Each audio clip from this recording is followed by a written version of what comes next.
Saya kira saya melihat ini ada kegagalan komunikasi politik dari parlemen dan dari pemerintah. Bayangkan, setelah peristiwa itu terjadi, kemudian presiden pidato sendirian begitu, sorenya tetap demonstrasi berjalan dan malamnya rusuh. Ya. Kemudian besoknya presiden mengumpulkan ormas-ormas, lalu ada pidato di situ, besoknya demonstrasi masih terjadi. Termasuk presiden bersama dengan ketua partai, demonstrasi masih terjadi di mana-mana sampai sekarang. Ada di Jogja, ada di Sumatera Barat, ada di Lampung. Hari ini sepertinya banyak yang menahan diri begitu ya? Enggak, masih di daerah-daerah masih cukup besar demonstrasinya. Oke, seperti bisa dilihat di Ternate Jogja, juga ya, di Jogja dan beberapa tempat. Artinya apa? Ada aspirasi fundamental yang belum terpenuhi dari peristiwa demonstrasi atau aspirasi mahasiswa maupun masyarakat secara umum. Oleh karena itu, ya langkah terbaik sebetulnya memperbaiki komunikasi publiknya elit politik. Bayangkan kalau sampai presiden berpidato dan tidak didengar oleh masyarakat, saya kira itu problemnya. Baik. Kemudian langkah-langkah simpati saya kira ya itu penting dan bagus ya.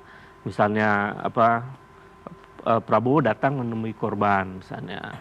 Kemudian gubernur juga menemui korban dan memberikan semacam tanggung jawabnya sebagai seorang gubernur. Saya kira itu langkah-langkah empati yang penting. Tapi juga perlu dicatat tuh ketika misalnya maaf harus saya sampaikan ya, ketika Prabowo menemui korban kepolisian, lalu para polisi yang jadi korban kekerasan ya, lalu diberikan kenaikan pangkat, itu sebetulnya juga tanda tanya besar buat dari publik ya, karena itu perlu penjelasan yang lebih lebih rasional. Dan menurut Anda itu bisa menyebabkan social movement lagi? Iya. Pernyataan jadi itu? Kekecewaan itu masih muncul karena misalnya tuntutan yang muncul di publik itu kan karena ini persoalan sangat serius ya. Ketika Afan Kurniawan itu dilindas oleh kendaraan rantis itu bukan persoalan sederhana. Karena ini sudah menjadi konsumsi internasional. Itu memerlukan tanggung jawab etik dari aparat.